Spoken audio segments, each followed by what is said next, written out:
Well, as I say ad nauseum on this show, I am a libertarian. Why do I keep saying it? Well, because most people don't know what it actually means and get really, really confused when you are in favour of things like drug decriminalisation, but also against things like wars, but also in favour of reduced regulation on big business, etc., etc. It gets very confusing for a lot of people. One particular topic that really hit the news about a month ago was a very real push to decriminalise marijuana, something that I am today very much in support of. Rewind to 10 years ago me, and that was a very different story. We can talk about that in a minute. But one of the MPs that's a part of this push is the MP, Dr. Brian Walker from Western Australia. He's a member for the Legalised Cannabis Australia Party. Dr. Brian Walker, thank you so much for joining us here on the Aussie Wire. A pleasure. What do you read as the public mood regarding marijuana decriminalisation? I know my audience is going to be very split on the issue. I used to be completely opposed to the idea of decriminalising marijuana. I now recognise that I was completely wrong on that, and I'm fully in favour of decriminalising it. What do you read as the public mood? Is this the right time for that push to be happening? I do think it is. According to our statistics, about 79% of our population in Western Australia is in favour of at least decriminalisation of cannabis. Mm-hmm. A lesser amount is actually in favour of legalising. And I think what we need to do is to get a firm understanding of what does it actually mean.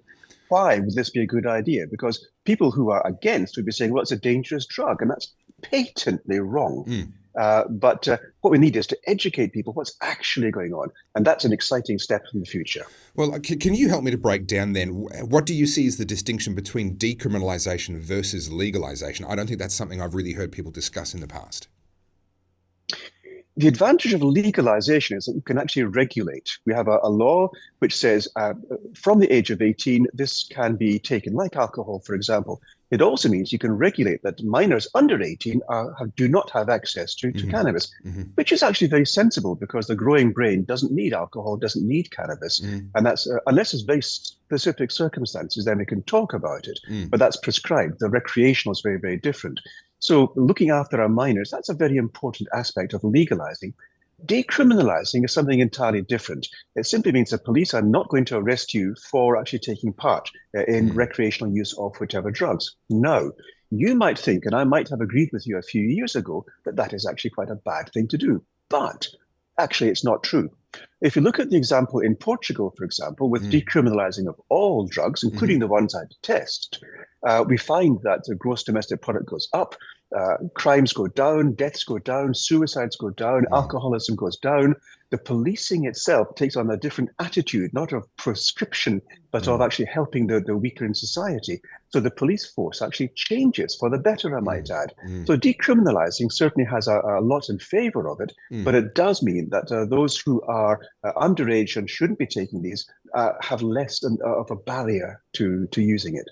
Sure. So I was raised as a conservative, and I really was a cookie-cutter conservative. Ironically, in my youth and into my 20s, the person that I knew who was most staunchly opposed to the legalization of marijuana was, in fact, the heaviest marijuana user that I actually knew over that part of my life. And she was absolutely opposed to the idea of it being decriminalized on the basis that she knew, despite the fact that she used it, that it had a very negative effect on her mental health.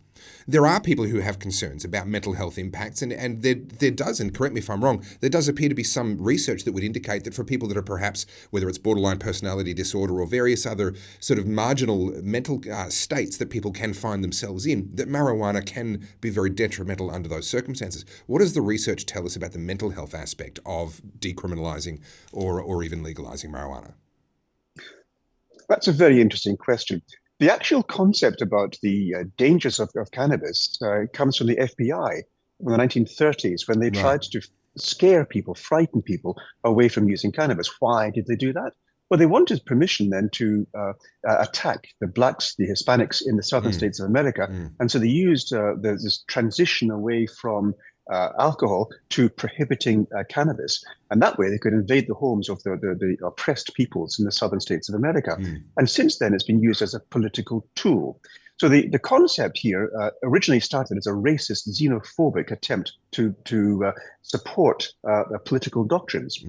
Now, it's true that giving cannabis to those who are predisposed to mental health disorders, that could be an issue. The jury is still out on that. Okay. However, if you look at cannabis as a substance causing risks of psychosis, That has been looked at, and yes, it does have a slight increase, but I'll tell you what, there's a bigger increase if you smoke tobacco, and there's a much bigger increase if you drink alcohol. Those two are far more important when it comes to causing psychosis than cannabis. So of the three, cannabis is the safest. Well, clearly, given that I smoke cigars and drink whiskey at the same time, I must be at some level of extreme risk. Now, you raised the prohibition of alcohol in the US, and I think this is a piece of history a lot of people don't know. I do understand that history that you've mentioned with the FBI. It was a tool that was useful to them for targeting minorities that they wanted to target for a range of reasons.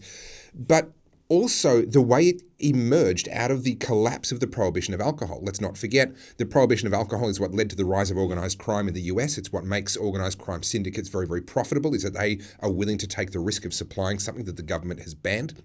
To what degree has the prohibition on drugs generally, but cannabis specifically, contributed to things like organised crime and etc. in our day and age, given the example that we know from the 1920s in the US? That's a fantastic question. And the answer is it's contributed hugely. We have abrogated responsibility for managing cannabis and given it to the hands of criminals, and that is never a good idea. Secondly, prohibition has never actually functioned in any area. There are areas where we have stopped production, for example, barbiturates, but we've replaced that with benzodiazepines because the barbiturates killed people. Benzodiazepines kill less people. It's still a very dangerous drug, but this is one example, not of prohibition, but of just a moving on to a different form of drug. Same thing for leaded petrol. That was stopped, and unleaded petrol became normal. Prohibition always comes with negative consequences, and generally an increase in crime and other consequences too. And it's also a failed war. It has never ever been successful, and it's failing now, and it will continue to fail in the future. So the question is, how much are we putting in the way of resources into prohibiting the drug, and how much are we denying ourselves an increase in our benefits simply by not using a very healthy healing herb? And in fact, we could actually save quite a lot of time, effort, and money if we simply allowed cannabis to be legalized.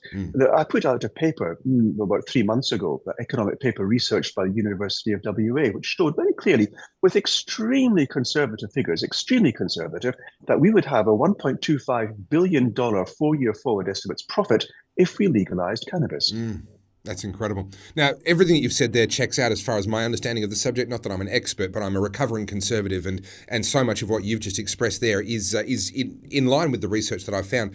So one of the things that concerns me then is that this effort to now legalise or to decriminalise at the very least marijuana in multiple different states appears to be doomed to fail if it hasn't already. I'm not actually across exactly where things are at. So as I understand it, legislation was introduced in 3 states with the full expectation that it was not going to attract support from the Liberal or Labor parties, and without such support, it really was doomed to fail. Can you bring me up to speed? Where is that up to, and what can we expect going forward?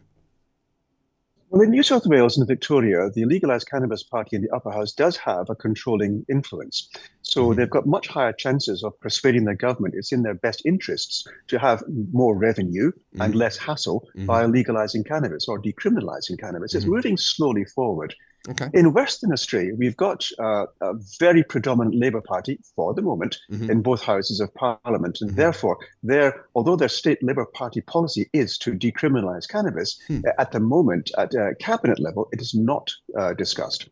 So I don't anticipate any change, real change, until the next Parliament, when we have a much larger crossbench provisionally. At the moment, however, we are introducing, my select committee introduced a paper which showed very clearly, with a majority Labour Party membership, that THC driving laws are in fact wrong. There's a lie enshrined in law. And I'm hoping very much to hear that the government's going to respond to this on the 8th of August. And if they then agree that this, one of many recommendations, is to be supported, then we have the foundations for removing at least one completely incorrect law and freeing up the use of cannabis, safe use of cannabis, while driving. And that, in turn, would allow us to look at work, for example, on the mines with the presence of cannabis in the system, provided you're not impaired. Well, look, this is a very big topic, and unfortunately, the nature of the format here at the Aussie Wire is we only have so much time. But Dr. Brian Walker, thank you so much for your time, for your expertise on this topic. I find it fascinating. As I say, it's an area where I've changed radically in the last 10, 15 years, and I know there's a lot of other people making that same journey right now. So, Dr. Brian Walker, thank you so much for joining us here on the Aussie Wire. My pleasure.